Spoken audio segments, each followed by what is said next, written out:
অবস্থা দেখো কি অবস্থা হয়ে গেছে, পুরো ভিজছে। আর হেডফোন ভিজে গেছে, চাই না আর হেডফোন ঠিক আছে কিনা আর ঠিক থাকবে কিনা। তো আমি দেখো আমার সামনে দিয়েছিলাম যে তোমাদের সাথে যে সবসময় সব কিছু শেয়ার করি, তাই ভাবলাম যে আজকে যতক্ষণ বৃষ্টি হচ্ছে বৃষ্টির ওয়েদারটা তোমাদের সাথে শেয়ার করি না কেন বলো, এখন লাগবে দেখায় না, কারণ যেটা তোমাদের সাথে তো সবসময় সব কিছু শেয়ার করি। এই জন্য ভাবলাম যে বৃষ্টিটা পড়ছে, বৃষ্টিটা আজকে শুরু করি। আর আজকে বৃষ্টিটা দিয়েই কিন্তু আমি ভিডিওটা স্টার্ট করলাম। আজকে ভিডিওটা আমি স্টার্ট করলাম পুরোপুরি বৃষ্টিটা দিয়ে। বৃষ্টি পড়ছে আর বৃষ্টি দিনে তো খুবই ভালো লাগে। তোমরা কারা কারা বৃষ্টির দিনে খিচুড়ি খাচ্ছে অবশ্যই কিন্তু কমেন্টে জানিও। আর আমি আজকে কী কী রান্না করছি, সব নিরামিষ রান্না করেছি, কারণ যেহেতু আজকে আমার সোমবার নিরামিষ, তো পুরোটাই নেওয়া নিরামিষই রান্না হয়েছে আজকে। তো আমি রান্নাবান্না করে খাওয়া দাওয়া করে চলে আসলাম ছাদে।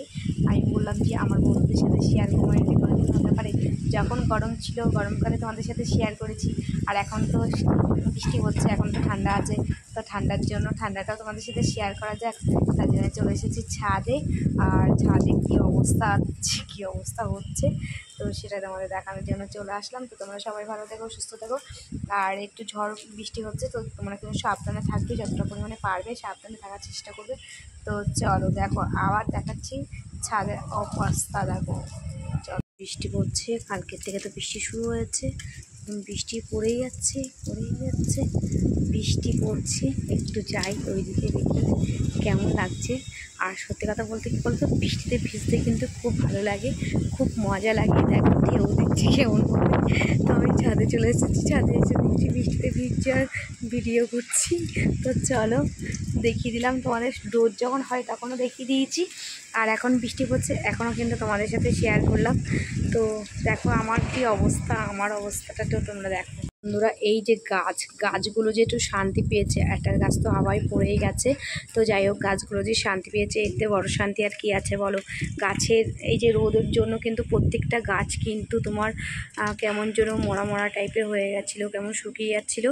তো গাছগুলো এইবার বৃষ্টির জন্য কিন্তু গাছগুলো কিন্তু পুরো জ্যান্ত হয়ে যাচ্ছে, খুব ভালো লাগছে এর জন্য। আর আমরাও শান্তি পাচ্ছি আর গাছটাও শান্তি পাচ্ছে, এর জন্য আমার খুবই ভালো লাগছে। প্রত্যেকটা গাছ কিন্তু পুরো শুকিয়ে গেছিলো, দেখার উপায় ছিল না, তোমরা সবাই দেখেছো, তোমাদের দেখিয়েছি।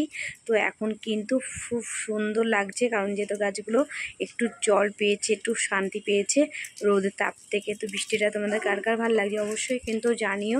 তো চলো আমি এখন যাই ঘরে, কারণ যেহেতু অনেকক্ষণ হয়ে গেছে ছাদে, তো ছেলেটা ঘরে রয়েছে। তো চলো ঘরে যাওয়া যাক। আর তোমরা বৃষ্টিটা কে কতটা এনজয় করছো অবশ্যই কমেন্টে কিন্তু জানাতে ভুলবে না। নিচে নেমে যাচ্ছি, কারণ যেহেতু ছেলেরা নিচে রয়েছে, দেখো আমি এখন নিচে নেমে যাই, কারণ ছেলেরা ঘরে রয়েছে। বড়মশাই আজকে বাড়িতে আছে, বড়মশাই চিল্লামিল্লি করবে, ভীষণ চিল্লাবে যদি দেরি হয়ে যায় আসতে। তো এই যে শুরু করে দিয়েছি, তো এখন চলে এসেছে। আর এখন আমি যাব হচ্ছে ঘরে, আমাদের দেখিয়ে দিয়ে ঘরে চলে এসেছি। আমি ঘরে চলে এসেছি, ঘরে চলে আসলাম তোমার দেখিয়ে। তো চলো তোমরা সবাই ভালো থেকো, সুস্থ থেকো। আমি তো খুব মজা করছি, তোমরাও খুব মজা করো, তোমরা খুব আনন্দ করো। আর আজকের দিনটা তোমাদের কেমন কাটছে অবশ্যই জানিও, আমার কেমন কাটছে সেটা তোমরা দেখিয়ে দিয়েছি। তো চলো এখনের জন্য ভিডিওটা এখানে স্টার্ট রাখলাম। আর রান্না একটু দেখাবোই, রান্নাকে কী করেছি না করেছি সেটা দেখাবো। তো এখনের জন্য এই জায়গায় আবার আসছি রান্না নিয়ে। তো চলো টাটা। আলু ভাজা করেছি, গোল গোল করে আলু ভাজা করলাম। আলু ভাজা কেন খেতে খুবই ভালো লাগে। আর করেছি বাঁধাকপির বড়া, বাঁধাকপির বড়াটা কিন্তু ভীষণ টেস্টি লাগে, তোমরা বাড়িতে ট্রাই করে দেখবে বিশ্বাস না করলে। আর করব গাজর আলু ভাজা, আর করব পটল কী করবো বলো তো, পটল কেটে রেখেছি, কী করবো ভাবছো তো। তো চলো আমি এই যে সব পেস্ট করার জন্য রেখে দিয়েছি মিক্সচারে। তো আজকে রান্না কী কী হবে দেখিয়ে দিলাম। তো চলো টাটা।